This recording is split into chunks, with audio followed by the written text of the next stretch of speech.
സകല മനുഷ്യരുടെ സൃഷ്ടാവും പരിപാലകനും സർവശക്തനും ദയാലുവുമായ പിതാവേ, ഇരുട്ടിൽ നിന്ന് പ്രഭാതം വിളിച്ചു വരുത്തുന്നവനെ, ഞങ്ങൾ ഈ പ്രഭാതത്തിൽ നിൻ്റെ പരിശുദ്ധ നാമത്തെ സ്തുതിച്ചു വാഴ്ത്തുന്നു.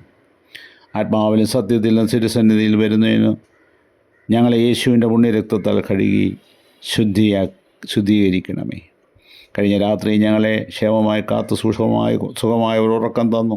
പുതിയ ദിവസം കാണുവാൻ അനുവദിച്ച പ്രിയ പിതാവേ, നിൻ്റെ തിരുസന്നിധിയിൽ ഞങ്ങൾ കുടുംബമായിട്ട് കുമ്പിടുന്നു. നിന്നെ സ്തുതിപ്പാൻ പാപത്തിൻ്റെ നിദ്രയിൽ നിന്നും ഞങ്ങളെ ഉണർത്തണമേ. ആത്മാവിലും സത്യത്തിലും തിരുസന്നിധിയിൽ വരുന്നതിനോ ഞങ്ങളെ യേശുവിൻ്റെ പുണ്യരക്തത്താൽ കഴുകി ശുദ്ധരാക്കണമേ. കർത്താവേ, നിന്നിലുള്ള ആശ്രയത്തോടും തിരുസാന്യ ബോധ്യത്തോടും ഇന്ന് ജീവിപ്പാൻ ഞങ്ങളെ സഹായിക്കണമേ. സ്വന്തം ഗുണം മാത്രമല്ല, മറ്റുള്ളവരുടെ നന്മയും ഭാവിയും സുഭിക്ഷതവും അന്വേഷിപ്പാൻ ഞങ്ങളെ പഠിപ്പിക്കണമേ. കർത്താവേ, നിൻ്റെ വചനത്താൽ ആത്മാവിനാലും ഞങ്ങളെയും ഞങ്ങളുടെ ഭവനത്തെയും കുട്ടികളെയും കുടുംബത്തെയും യേശുവിൻ്റെ നാമത്തിൽ സമർപ്പിച്ച് അപേക്ഷിക്കുന്നു. ഈ പകലിൽ നിൻ്റെ കരങ്ങളിൽ കാത്തുകൊള്ളണമേ. ആമേൻ.